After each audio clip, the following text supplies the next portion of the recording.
Y ahora les ofrecemos este vídeo gracias a... Convertimos tu trading en una experiencia gourmet.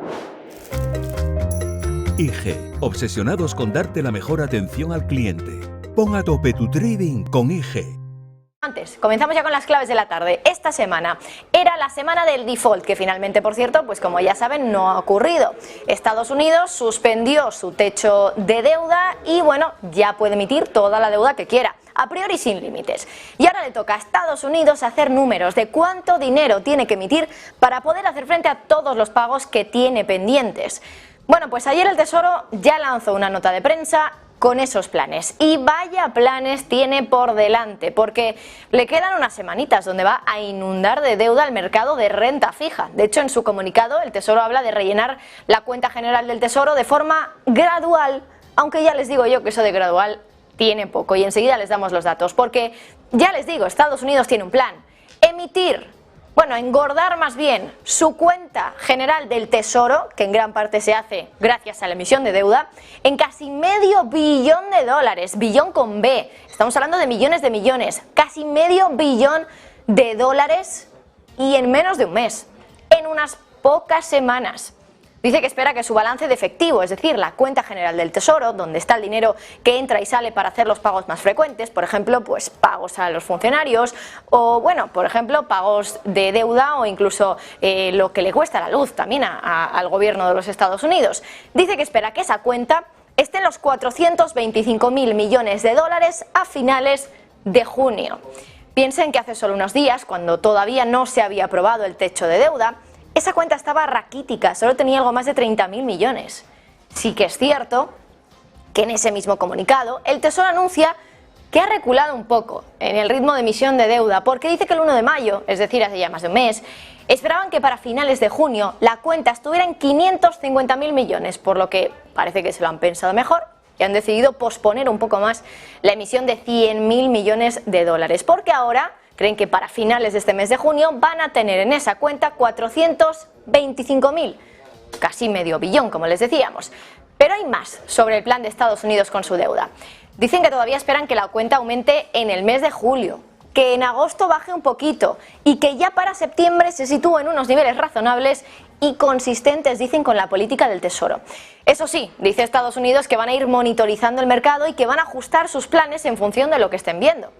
Lo cierto es que no todo ese dinero que se espera que vuelva a la cuenta del Tesoro tiene que ser dinero que venga de la emisión de deuda, porque ya saben, al final los estados ingresan dinero por dos vías: deuda, emisión de deuda, y también por los ingresos de los impuestos de sus ciudadanos y de sus empresas. De hecho, dice que espera que el día 15 de junio llegue un buen pago de impuestos a la cuenta del Tesoro. No dice cuánto, pero dice un pago importante. Pero aún así, insistimos, es una cantidad muy relevante. Si espera que en unas pocas semanas el Tesoro, la cuenta del Tesoro pasa de 30.000 millones, de apenas 30.000, a 425.000, más de 10 veces más.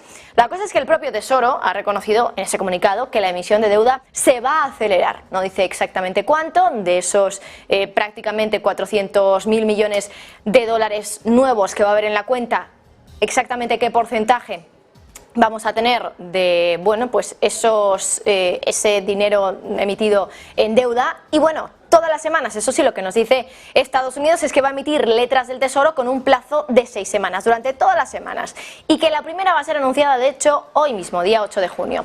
Pero dan más detalles sobre su calendario de emisiones. Dicen que entre el 2 y el 13 de junio, es decir, ya ha pasado gran parte de esos días, van a haber emitido letras por 131.000 millones. Al final, la conclusión y el resumen de todo es que, lo que les decimos siempre, Estados Unidos es el máximo exponente de lo que podría ser el próximo gran problema financiero del mundo, una crisis de deuda. Y hoy nos lo decía Víctor González desde Next Step Finance, que la próxima gran crisis financiera va a ser de deuda, y que lo va a ser porque los países han decidido que la solución a sus problemas está en enterrarlos en una gran montaña de deuda. Esto decía.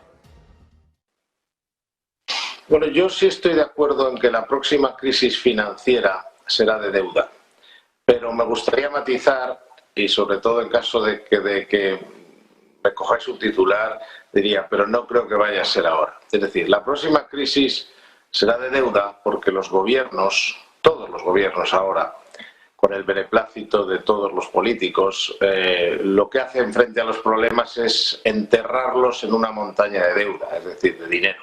Cualquier problema, llámalo X, el que sea, se soluciona, bueno, ellos piensan que se soluciona con dinero y de hecho se soluciona. La economía no tira lo suficiente, pues emites deuda y la calientas a base de meter dinero vía gasto público. Esto lo estamos viendo ahora en Europa a su máximo nivel, en Estados Unidos, como bien dices. Por lo tanto, ¿qué duda cabe? No me atrevo a decir qué duda cabe, en esto siempre cabe la duda, pero tiene todo el aspecto de que la próxima crisis financiera global será de deuda, pero no va a ser hoy. Y vamos a hablar ahora, en la segunda clave de esta tarde, de la tensión entre Estados Unidos y China y de cómo hay gigantes empresariales envueltos en esa pelea entre las dos mayores potencias del mundo. Ahora, la última empresa en verse atrapada en esa maraña de tensiones entre Estados Unidos y China es Apple. Y es que ahora el gobierno chino ha detectado que los ciudadanos del país están usando una función de Apple para saltarse sus controles más estrictos. Una función que permite compartir archivos sin utilizar Internet. Bueno, estamos hablando del AirDrop de Apple. Y es que se han dado cuenta de que los manifestantes de China y de Hong Kong estaban utilizando AirDrop para pasarse archivos durante las protestas en China y Hong Kong de los últimos años. Y claro, ahora las regulaciones que está planeando China, la Administración de Ciberespacio de China, apuntan hacia las tecnologías inalámbricas que permiten a los usuarios enviar instantáneamente algunos archivos, imágenes y otros muchos más datos a muchos dispositivos cercanos sin necesidad de estar conectado a Internet. Eso sí, esas reglas, que se han publicado, por cierto, solo en chino, no mencionan AirDrop directamente ni tampoco a ninguno de sus rivales locales, o al menos por su nombre. Lo que sí que dicen es que esas reglas, antes de que se puedan introducir en China nuevas tecnologías o características vinculadas a la movilización de la opinión pública o la sociedad, se deben someter a una evaluación de seguridad y que los usuarios de los servicios de intercambio de archivos también deben registrar detalles de sus identidades con los proveedores de los servicios que luego se lo tienen que proporcionar al gobierno. Bueno, lo cierto es que Pekín ya había estado endureciendo las reglas sobre la tecnología de las comunicaciones en los últimos años, ya lo sabemos. Y todo lo que tenga que ver con aplicaciones de mensajería y si encima está encriptada esa mensajería, no gusta nada al gobierno chino. Y hay informes consultados por Wall Street Journal que dicen que AirDrop en efecto se había utilizado, por ejemplo, en las manifestaciones contra las restricciones del COVID en China del año pasado. Pero ahora China quiere volver o evitar más bien que se vuelva a producir.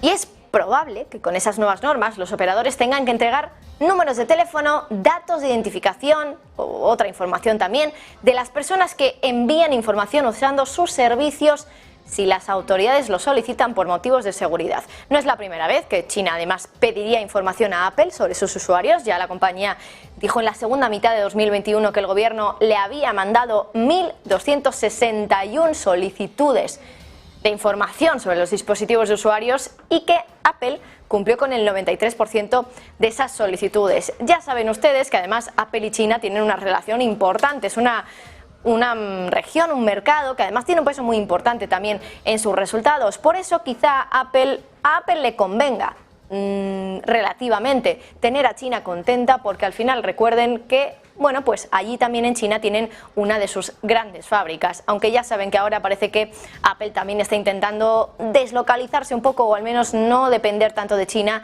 y hacerlo un poquito más de otros países de características un poco similares, como puede ser India. Bueno, vamos ya con la siguiente clave de esta tarde, que nos hace mirar, en este caso, a la crisis energética, que parece ya no estar copando tantos titulares. Parece que los políticos ya no advierten tanto, porque algunos todavía lo hacen, de los peligros que puede tener el próximo invierno. El gas, además también lo saben, ha vuelto a unos precios que no veíamos desde antes de la guerra.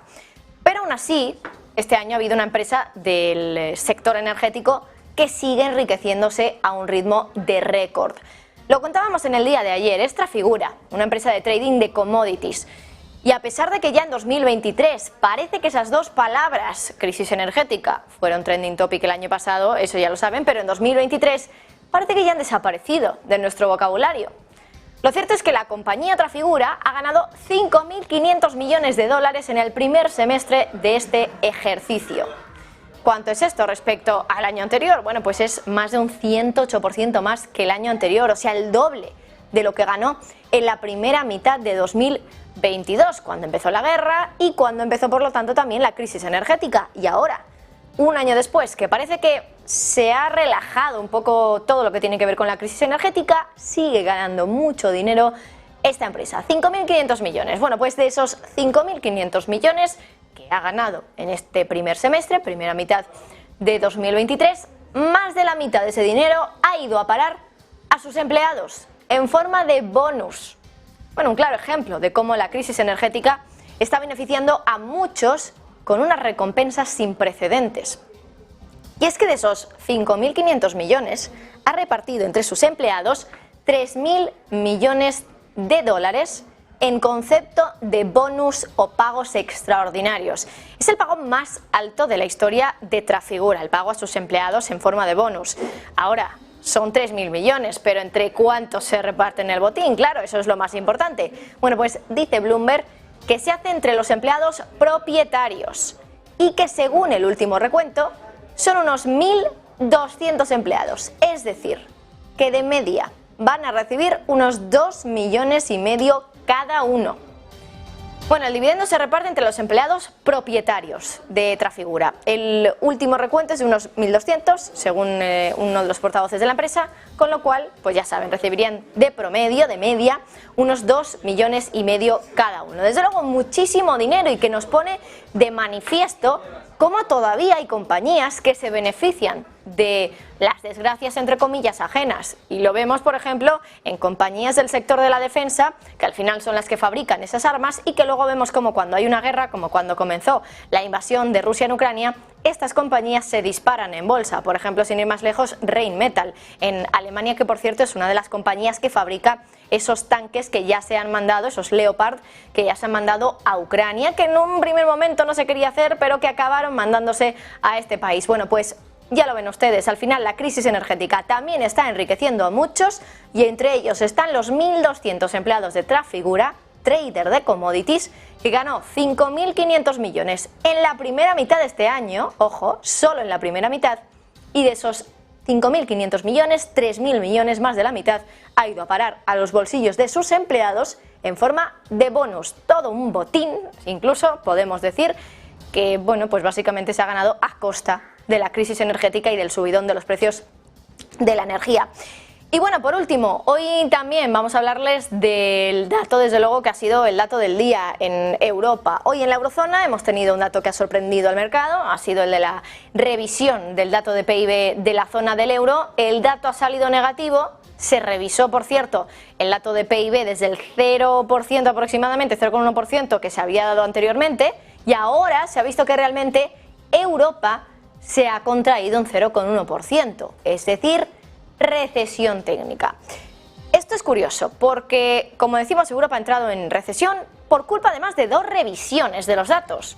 Gracias a dos revisiones, más bien, no por culpa, sino gracias a, porque gracias a ella nos hemos dado cuenta de que Europa está en recesión técnica.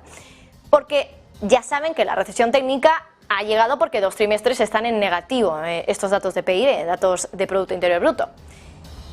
Porque claro, una de esas primeras revisiones llegó ya el cuarto trimestre del año anterior, es decir, en el trimestre justo de antes del primero de 2023. El cuarto trimestre de 2022 acaba siendo negativo en una revisión, por cierto, porque antes de la revisión, en el dato preliminar, no lo era. Ahora, ¿qué pasa? Que en el primer trimestre de 2023 vuelve a ocurrir lo mismo. Pasa de ser 0,1% como teníamos en el dato preliminar a estar en negativo otra vez en la revisión. Ese es el problema, que los primeros datos que nos dan están mal, o al menos eso es lo que nos dan a entender cuando los revisan, y luego los revisados son los correctos, los que acaban arrojando recesión, que además los datos correctos, los datos revisados, son los que nos acaban diciendo que hay algo mal.